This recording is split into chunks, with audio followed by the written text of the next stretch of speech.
From the Foundation Studio on Biloxi's Back Bay, I want to welcome you to SuperTalk Outdoors, where we celebrate every single Monday at lunchtime the world-class outdoors of the state of Mississippi. Because as I say, every single week, we are the capital of the outdoors in America. I want to thank you for joining us on the powerful SuperTalk Mississippi Radio Network or on SuperTalk TV at C Spire TV. But some of you are watching on YouTube or Facebook, or you're listening on your favorite podcast.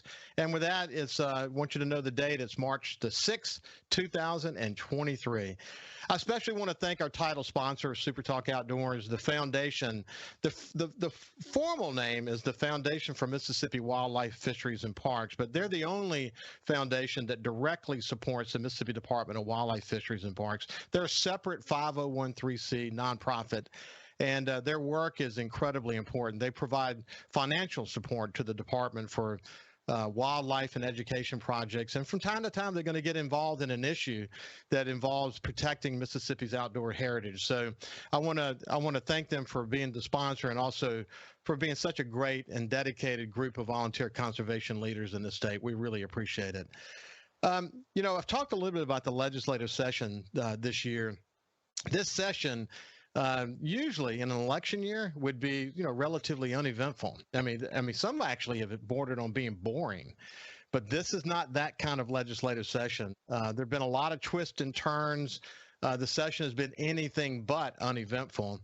Of course, on the House side, you've heard me talk about this, and I'll just mention it again.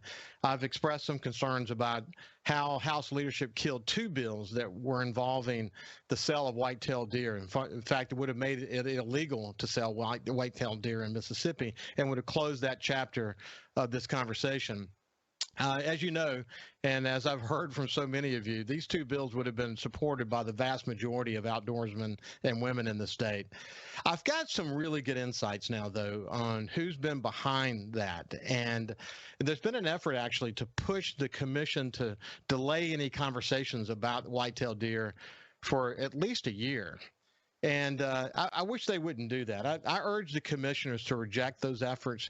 At the end of the day, what we really need to do is just have a conversation in the public domain. Let's introduce a resolution, and let's do the proper research and talk to the experts, and let's have a public debate and discussion about it so we can put this issue to bed once and for all. I really, really think that would be the best direction, and I urge the commissioners to take action.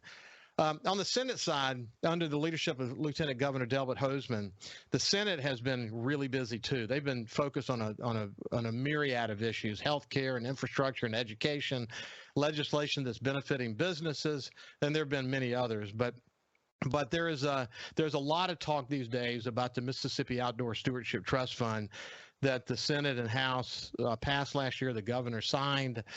The Board of Trustees is well on their way. I've got some recent numbers. We'll talk about these in just a second, but their work has been absolutely incredible. And looking forward to seeing where that's headed. With that in mind, I've invited my friend Lieutenant Governor Delbert Hosemann to join me today, so we can talk about the latest at the Outdoor Stewardship Trust Fund, and just talk about the outdoors in general. Before we go any further, let me welcome Delbert to Coast View. How you doing, my friend? I'm doing great. I see your casual Monday there. You're looking pretty good. You're going fishing today or something? I wish I was. When I just got finished, as I mentioned, I got finished fertilizing some palm trees, and I'm headed to work out as soon as I get off this show. But I need to go fishing because it's a beautiful day in coastal Mississippi. Oh, it's a great day to be in Mississippi. I was down, went to Southern's baseball game yesterday, and was on the coast the weekend before. Somehow we kind of skipped spring or something. It's gotten warm already. Yeah, it's been beautiful. Listen, I walked out on my deck this morning, and I had a conference call that I was doing. So I used that as an opportunity to get some steps in. So while I did this conference call, and while I'm there, I watched osprey picking up, mullet out in the Biloxi Bay. Two bald eagles flew overhead. I'm looking at white egrets and blue herons, and awesome. two low-flying Canadian geese came in over my head. And that was just in an hour time that I was spending back there. Man, we're lucky to live here, aren't we, buddy? Absolutely, and it is a gorgeous. Gulf Coast is really a jewel. One of the greatest jewels is a Cat Island. When time I can spend out there, it's like going just back to where where it was when the Spanish came. It's just beautiful. We got so many perfect places on the coast. I was so excited to get that for Mississippi when we bought that from BP, and now it's just an awesome asset, and we've got them all over the coast. Yeah, coming back to Cat Island for a second, I grew up with George Body and know the Body family well. Luke grew up in Bellevue, terrific family. And I know that was something the state had discussed for many years, but we actually pulled it off. And I mean, what a treasure. I mean, Cat Island is an absolute treasure. Deer Island is as well. They are, and we ended up spending, after I got through with raising money from other sources, we got 600 acres from the Body family, and George was great. We fished together some, but we got 600 acres. We ended up spending $400,000 to acquire an island. So we had a pretty good day, Ricky. One day I'll tell you how we did that. It was pretty interesting. Well, it's interesting. I have one of the top charter boat captains on my show all the time. His name is Sonny Schindler. Yeah. And they bring groups of people out to they actually lease one of the houses on the island. Right, the big White House right when you come in. Yes. It's just a great operation, and they're able to use that as a base station. They may go into the Louisiana Marsh. They may actually go to deep water off of Chandelier, but to hear him talk and to think about these people coming from all over the country, from Wisconsin and Michigan and coming to the coast and then heading out to Cat Island and taking it all in. And, he's gotten into bird watching and identifying birds for the kids and all these amazing things that you can do there. But they're making memories for people all over this country that I don't know. I think we'll have people coming back here year after year after year as a result. It's a priceless treasure for our children and our grandchildren, and it's not changing. It'll always be just like it was. We got the Corps of Engineers was nice enough to refurbish about 250 yards of the east side. So now it's in really good shape. It was kind of eroding away, but now we've got it where it's looking really, really good. I'm real proud of that. Yeah, one other thing about Cat Island, if you look at sort of the trees on Ship Island that have starting to grow back, Cat Island actually weathered Katrina relatively well as it relates to the inner areas of the island where there are beautiful trees and whatever. So it's something to really love. That is for sure. Hey, listen, I mentioned the Outdoor Stewardship Trust Fund. Yeah. The board of directors, that you and Governor Tate Reeves appointed have been meeting weekly, man. I mean, they have put the work in. It's incredible what they've done. The application process has yielded 105 total applications, over $50 million requested. Those $50 million, over $63 million in matching funds. I mean, what we said from the beginning is we got to have a good first year. We got to come out of the gate and prove the matching, prove that we can pick projects that are going to help us enjoy our wildlife legacy well into the future. But that board has done a good job, haven't they? Yeah, I was real pleased. Joe Cloyd was my appointment from the coast, and we were down visiting with him about 2 weeks ago, kind of going over how it was going and how they were doing it. And they really took an organized approach to this. They hired a director, then they got on the website. Now they got their applications in. I'm real pleased with that. I think we've got a Super Bowl team between Joe and the others that Denny Terrell that we appointed, Matt Lipscomb. They're just a lot of people who really love the outdoors and don't need the $40 that they pay them to come to the meeting. So it's really been historic, I think, and I think it'll end up changing a lot of the outdoors in Mississippi as we go forward. I'm like you. I want to see what, they promised all these multiples and if you give us $20 million, which is what I want to do, and the House cut us out of $10 million of it. They give us $20 million and we'll make it $60 million and all these other things. Well, the proof's fixing to be in the pudding, as you used to say in Warren County. We're fixing to see if, in fact, that's going to occur. And it's looking, quite frankly, like our multiplier will be 2 or 3 times whatever we put up. Yeah, it's really looking that way. So if you think we had $10 million last year, if they have $50 million in funds requested, let's say that realistically projects that have significant matching funds, I don't even know, I'm just pulling a number out of there. Let's say it's $30 million. That means $20 million of unfunded projects. This team really has their work cut out for them, trying to figure out how do they want to approach this, and they put a lot of thought into it. But hopefully we can do 20 million this year. I think that's what you said your goal was this year. Yeah, I wanted to do that last year. We're really pressing hard for 20 million again this year. It'll be decided in the next 2 weeks as we get into the what we call the allocation of resources part of the legislature. As you know, we've had a busy year. I mean, we've taken on everything you wanted, and now we're down to dividing the money. So it'll come out this year, I think. We'll continue our conversation with Lieutenant Governor Delbert Hosemann on the other side as we continue to reflect about the great start for the Outdoor Stewardship Trust Fund. We'll see you after this break. Mississippi till I'm dead and gone. Just carry on. I'll carry on. Mississippi. Leading the conversation on Mississippi's outdoors. It's Super Talk Outdoors with Ricky Matthews on Super Talk Mississippi.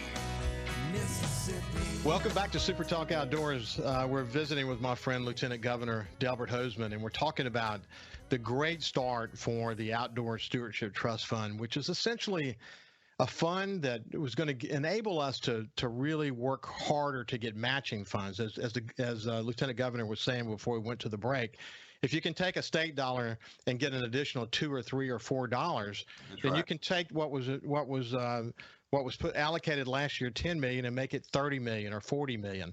If we get 20 million this year and multiply that out, you're starting to get into some real money as it relates to investing back into our outdoor enjoyment in this state.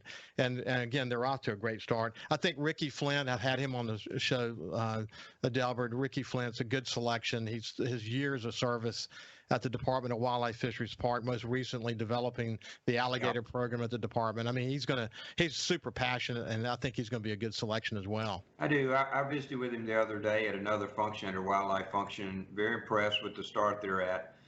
I'm thinking that we have an opportunity here, and it's spread. We can do public parks, we can do private lands, all of the various options are open. But we've got really good people, 7 really good people. I think Van is doing a great job, the chairman, that can make good decisions for us. And you're right about this being the first year out. It's important to set the predicate here. And so in future years, we'll have a way that we know. And that also leads us back, Ricky, to how we fund this. You know, the first step out is a pretty big step for the legislature. They've got a lot of ask up here from the coast all the way to DeSoto County. They've got a lot of people that want to spend money on a lot of different things. So getting it out to where we've got some kind of sustainable, regular way to fund this takes a little bit of time. It doesn't happen in the first year, may not happen in the second year, but as we prove ourselves and we show what we've been doing, and we have this multiplier where all of a sudden we put up 30 or 40 million and we got $100 million in outdoor, then it becomes more attractive for me to sell this out in my Senate and of course in the House as well. I agree with you, and I've talked on this show about the need for a recurring revenue source of some sort, dedicated funding source, and it's going to be important as we go forward to really start to understand how many projects would have been approved, but they're multi-year projects, and you can't commit to multi-year projects because you don't know exactly what's coming in year 3 or year 4. And how does federal funds attach to that? Are they on the same cycle as this fund is? We'll learn a lot, and I think what we'll find, as other states have done, that there's a tremendous return on the investment. And you get the right kind of board of trustees, and we do have the dream team, as you pointed out. We do. Then we can prove that a dedicated funding source would be worth it to the state and would pay back in multiples in the years to come. So I'm glad to hear you say that. It's got to be cool though to see this first year out, though, to see that it's actually coming to fruition. Yeah, and we've actually, Ricky, got 2. 2 years ago, I went out and I had an architect go to every state parks. In unison with building the Outdoor Stewardship Fund, we've ignored our state parks, which are 18 just jewels out here. The buildings are falling in, nobody would go. The pads won't accommodate any of the new campers. I mean, they were just a disaster. So in unison with this, we got a report back from an architect that went to every one of my state parks and came back and reported to me. And I've gotten with Lynn Posey, and we have a system now. Over the next 3 years is $160 million. It's going to take to bring our parks back into something you want to take your grandchildren to, or a weekend. Why do you have to drive to Florida for a weekend when we got the best natural resources in the world right here?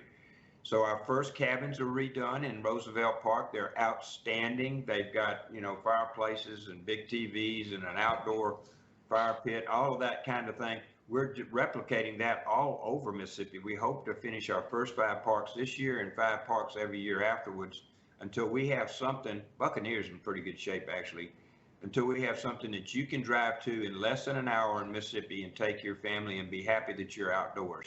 So it's not just the Outdoor Stewardship Fund, which is really important, but I tell you, these state parks have been neglected forever. Last year, we were able to do $38 million on state parks. I'm hopeful we'll be able to do the same amount this year.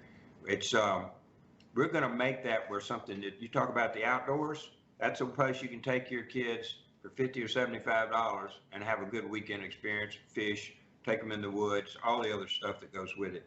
I'm real pleased with Lynn Posey's effort, and we just met. I just got the report here just this week.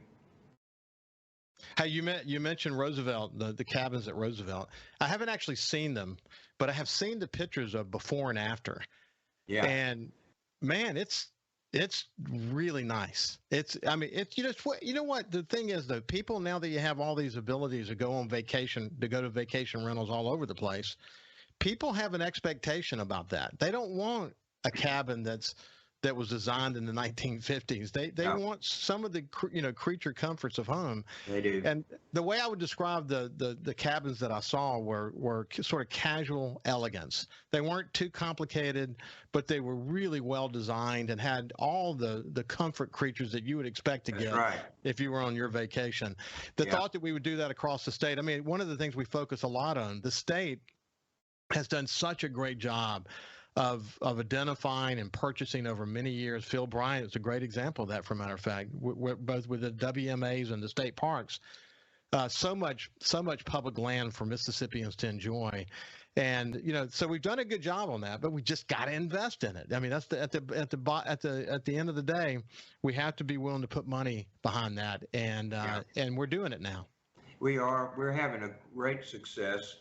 Phil Bryant, as you know, I negotiated that arrangement, and we got, I think, 15 or 17,000 acres over there, but we paid for it with the Pittman-Robertson Act money, and we actually had no money in it. We used federal dollars, and when we bought it, I think it was valued at $2,300 an acre, and we got it, I think, for $1,800 an acre, and now it's probably worth $3,000 an acre. So you're right, investing now, even when you say, oh, it's so expensive, really it just goes up in value on all of our natural resources, and we're not making any more land, and we're not making any more beautiful Mississippi, and so we're really excited about the fact that we are putting ourselves in a position that we are competitive with all the other states for our local people.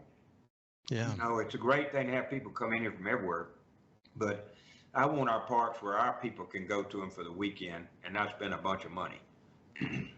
I had a guest on recently, and we talked a lot about he's the guy. His name is Robbie Kroger. He's from South Africa, but he lives here now, and he has a nonprofit called Blood Origins, and he's sort of putting back on the map this discussion around why the hunting lifestyle is so important. But one of the things he says is that America, and especially Mississippi, is one of the only places you can do. We could leave the studio right now, and within 15 or 20 minutes, be standing on ground that we could legally hunt on. And you don't necessarily just have to be from America. You could be from anywhere and come here. If you did it legally, you could enjoy being on these places. You could go canoeing on a state park. You could go to the coast and enjoy being, taking all that in. We, as Americans, and I would say especially sometimes as Mississippians, we take for granted all this incredible public land we have access to, don't we? We do, and in Mississippi, we have hundreds of thousands of acres, 90 miles of shoreline, islands. When I was there as Secretary of State, we bought the mouth of the Pearl River, just beautiful place to go and watch everything go on. So we have tremendous outdoor available land and locations, and I want those to remain pristine but accessible. Yeah. I want my people to be able to go out. I remember talking to a supervisor one day, and he said, "I want to take my son hunting, and it's so important." I'm not. He's a member of the board of supervisors, and he made about $45,000 a year, and he didn't want to. He couldn't get into a big club or something, and so he wanted to have public access. That stuck with me over the last few years, and that man and his son deserve to have the access that you and I are blessed to have. So I'm real excited about what we're doing for the outdoors in Mississippi, and I would tell you, as long as I'm here, I intend to continue to proceed. Well, that's important because as I well know, you are an avid outdoorsman. You mentioned the Lower Pearl, and man, you can't help but also in the same breath talk about the Pascagoula River complex, the largest undammed waterway in the United States. Right. I mean, what a treasure, man! Flowing out through the Pascagoula River down into the mouth of the Mississippi Sound, and the fishing. Good Lord, man, we are very fortunate to be in Mississippi. And again, that's why I always say that we're the capital of the outdoors in America, because what we have access to here is unbelievable. We got less than a minute to go, but final word, Delbert. Well, we had a great session. We've been running conservative, Mississippi like a conservative business, and we have $1.4 billion in reserves. We've been paying down debt, $600 million worth of debt. We've shrunk the size of government, and therefore we're able to use these assets for outdoor stewardship, for building our parks and building our bridges and educating our children. And so we're really, Mississippi's in the best financial conditions it's been in since 1817. Well, listen, I think it's wonderful. We're at a really great spot right now. Well, it's been a pleasure to catch up with you. This has been Lieutenant Governor Delbert Hosemann. Thank you for tuning in, and we'll see you on the other side of this break with more show after this. We'll see you after this. Welcome back to Super Talk Outdoors. I really enjoyed that conversation with Lieutenant Governor Delbert Hosemann as we talk about the Outdoor Stewardship Trust Fund that we've all worked so hard to ensure that it's going to be, that it gets off square one the best it can. I mean, they're out of the gate. This team, Van's doing a great job as chairman, and the trustees, as we mentioned, are the dream team, and good representation from the coast, one of them being my friend Joe Cloyd. They're doing just a great job. And to think that they have matching dollars that are 2-to-1, it's just incredible. It's exciting to see that this has gotten out of the gate this way. Good to see that they're shooting for $20 million this year. I hope they stay focused on that number. It's really important because it looks like we'll have about $40 million of unfunded projects. And then hopefully, as we prove, and I say we because it's all of us need to be involved in this effort. As we prove we can do this and do it right, we can ensure that we get a dedicated funding source, so we don't have to go back to the legislature every single year. And we can know that 3 years from now we're going to have $20 or $30 million, and then we can start to focus on really big projects that are multi-year in nature. So with that said, let's move over to my next guest, Stephen Brown, who's a South Region fisheries biologist and someone I've been really looking forward to having a chat with. Stephen, how you doing, my friend? Doing real well. Thanks for having me on. It's good to see you. Hey, listen, one of the things I looked at sort of how the states got you guys divided as far as these regions. Why don't you kind of talk about that just a little bit so people can see how the South region fits in to the overall management of fisheries in the state? There are two regions up in the north part that's kind of split up there in the north, and then a central region, and then I have the south region. And basically my region is this Highway 84 south. So it's 24 counties from state line to state line, and from the Pascagoula to the Pearl, and 8 state lakes and 3 state park lakes that we deal with. So it's a pretty big task. Well, you heard Delbert and me talking about, he started with saying the state had purchased some land in the Lower Pearl area, and then of course you can't mention that without getting into a discussion about this unbelievable ecosystem that is the Pascagoula River complex. I mean, because it's a special place, isn't it? It really is. You've got, like you said, to the Lieutenant Governor, it's the only undammed system in the lower 48, and from the Leaf to the Chickasawhay down to it splits down there in the Delta again, the East and West River. So it is a very complex system. So in terms of like lakes, the public access lakes that the state has in your region, what are some of the bigger ones that people would know about? Lake Bogahoma is our biggest state lake in the state that we manage. It's 882 acres and just outside of Laurel, off of 84. So that one's probably the biggest. And we just renovated Lake Mary Crawford in 2000, and it's coming on real well. And we can talk about all any of those. Lake Perry's been there forever in Perry County. Lake Jeff Davis, and all the state park lakes, Paul B. Johnson, Tangipahoa over there in Percy Quinn State Park. So we've got a wide variety of places for the public to go fishing. This is a great time of the year, man, because bass are starting to spawn, aren't they? And one of the cool things about being in your position is that you're kind of a barometer of where we are in those various processes, and it's happening right now, isn't it? It very well is. Pretty much all over the South. I get reports. I've gotten reports in the last couple of weeks, and they were starting to see the bass come up on the beds, and now they're in full swing pretty much everywhere. So yeah, and they're catching fish like crazy. I saw that note that you said about Lake Bogahoma, where you had a 5-bag weight with an average of 7 pounds per fish. Man, that's like record huge. Breaker in most states. Huge. Yeah, especially for down here. I mean, 7 pound average is stout. I mean, it is it was amazing when I saw the picture of there was a young man and I think his dad holding up all 5 of those fish, and I went, holy cow, that is impressive. So yeah, it was 33.6 pound total bag. Yeah, wow, Stephen. One of the points I make on the show all the time is that Mississippi is the capital of the outdoors. You think about the Mississippi Delta, you think about and what it brings in terms of deer and ducks, et cetera. You think about the turkey hunting that we have across the state. You think about the streams and rivers and lakes that we have access to if you just want to go canoeing or boating. You think about offshore and what we have access to from right here in my backyard, and the backwater fishing, saltwater and brackish water backwater fishing here in coastal Mississippi. You add to that the lakes, what we're saying now about, the bass are spawning. We'll talk next about crappie. But when you put it all together, boy, does Mississippi have a lot to offer. We really do. We really do.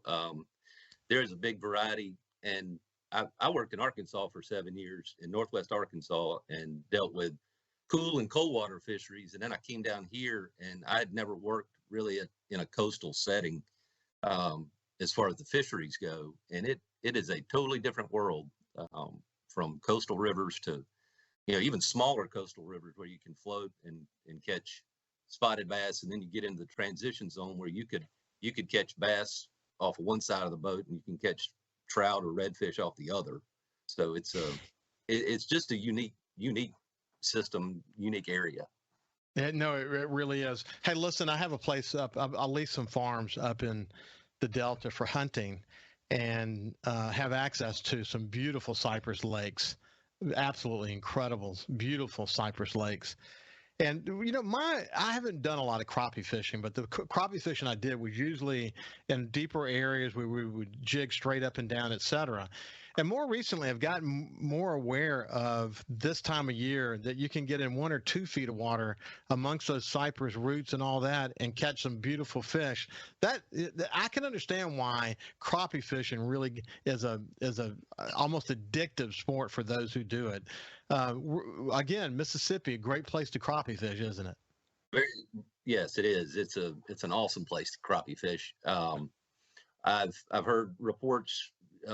They're starting to come up shallow, even in Ross Barnett. They're even there getting shallow, but I know they are in most of my lakes. especially Mary Crawford, it's on fire.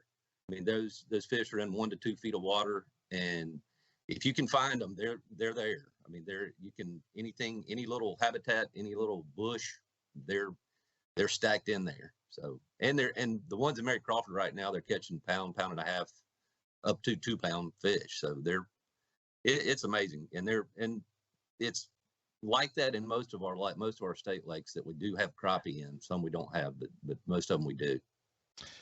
That is a lot of fun, man. And you know what? On the tackle that you're using, that fish can fight, can it? Absolutely, because you're using light tackle, and so yeah, it's just, and I understand why it's an obsession too. Like you were saying, it's just once you catch a few of those, and it's the best fish that I think to eat as well. So yeah, gorgeous white meat. Woo. Absolutely. Hey, so Stephen, tell me about what is the preferred way to catch them? Is it this time of year when they get up into the shallows? Is it deep? If you were to do a survey, what do people like the most? I don't know about what they like the most, but I know the ease of catching them right now is the thing. They're either pre or post spawn, so those crappie they're usually a little later than bass, but with this weather that we've had, I think they're getting up there early as well. We had that little cold front that came through that kind of knocked them back a little bit, but I just got a picture this morning from Lake Columbia, and a young lady had caught 5 or 6, and they were all pound and a half fish. So and that was yesterday, and it's just you can jig for them. You can still jig for them with jigs and or use minnows. So they're pretty much hitting everything right now.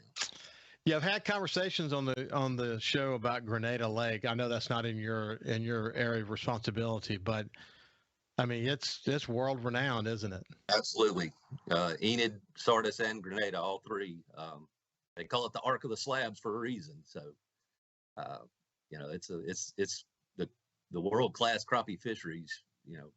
They're there.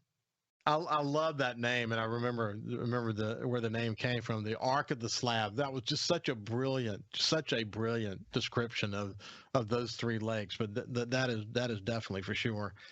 So you've been with, what we'll do on the other side, we'll talk a little bit about, where you came from. We're at the end of this segment now, so we'll pick this up on the other side. But I look forward to hearing a little bit more about how Stephen decided to become a biologist. And we also want to talk about a really important youth fish tournament that's going on. So we'll be back after this. There's a magnolia tree to Mississippi where a mockingbird sings out on his limb, whistling that sweet soul for him. I said 3 Mississippi to this land called home. I'll breathe Mississippi till I'm dead and gone. Just carry on, I'll carry on, Mississippi.